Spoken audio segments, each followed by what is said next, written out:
There's something about the end times that most people completely misunderstand. They're waiting for something loud, something obvious, something impossible to ignore. A global collapse, a sudden disaster, a moment where everyone realizes at once. This is it. But what if that's not how it begins? What if the most dangerous moment is not when everything falls apart, but when everything still looks normal? Think about that. Because according to Scripture, the transition into the most intense period in human history doesn't start with chaos. It starts with a shift, a quiet one, subtle enough that most people won't even notice it happening. And that's what makes it dangerous. Because when something changes slowly, you don't react to it. You adapt to it. And when you adapt to something long enough, it starts to feel normal, even if it isn't. Jesus warned about this, not just about what would happen, but how it would feel when it begins. In Matthew 24, he didn't start with destruction. He started with deception. That order matters more than people realize, because it means the first stage is not about what you see happening around you.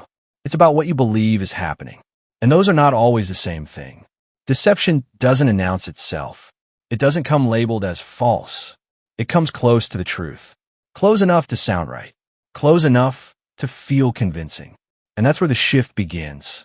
Because once truth becomes blurred, everything else becomes easier to accept, little by little, step by step, until one day, you're standing in a reality you never expected, and you don't even remember how it changed.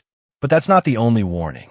There's another pattern the Bible reveals, and it's even more unsettling. Before major judgment, there is usually a period of calm. Not perfect peace, but a sense of things continuing as usual. People living normally, planning, building, moving forward, not expecting interruption. And that's exactly why they're unprepared. Because when something feels stable, you don't question it. You trust it. But stability can be deceptive. Because sometimes it's not a sign that everything is secure. It's a sign that everything is aligned for something to change. And when that change comes, it doesn't ask for permission. It just happens. The Bible describes a future moment where the world begins to move in one direction.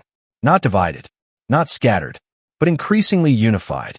Systems connecting, decisions centralizing, structures becoming more global.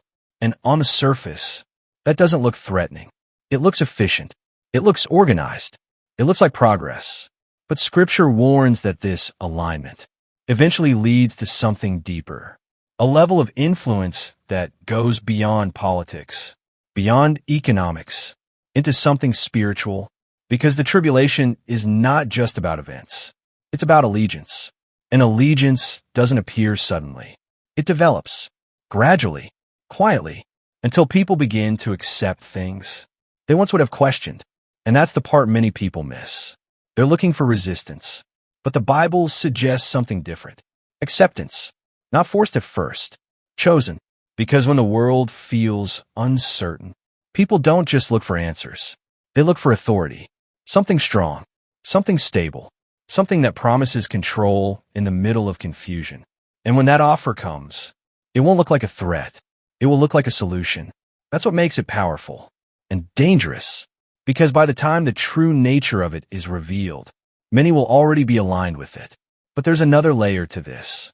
Something even more personal, because while the world is shifting externally, something else is happening internally. A quiet drift, not away from religion necessarily, but away from depth, from awareness, from urgency. In Revelation, there's a warning to people who believe they are spiritually secure, but are actually asleep, not opposed to truth, not rejecting it, just not paying attention. And that condition is more dangerous than it sounds. Because if you think you're fine, you don't prepare. If you think you're aware, you don't question. And if you don't question, you don't notice when something begins to change. That's why Jesus said something that seems simple, but carries weight. Stay awake, not just physically, spiritually, mentally, because the greatest shift in history won't begin with a loud announcement. It will begin with a quiet transition. And only those who are paying attention will recognize it early. So now the question becomes unavoidable. Not just, when will the tribulation begin? But this, Would you recognize the moment right before it does? Would you see the shift? Or would it feel like just another normal day? Because that's how it starts. Not with everything collapsing at once, but with everything continuing. Just enough for people to ignore what's changing underneath. And by the time it becomes obvious, it's no longer the beginning. It's already in motion. And here's the part that matters most. You don't need to know the exact day. You don't need to predict the exact timeline. But you do need to be ready. Because readiness is not about information. It's about position, where you stand, what you believe, what you're anchored to. Because when everything shifts, the only thing that will keep you steady is what you've already built your life on. So maybe the real warning isn't about fear. Maybe it's about awareness, about not drifting through a moment that actually matters. Because history doesn't always announce its turning points. Sometimes it whispers them, and only those who are listening hear it in time.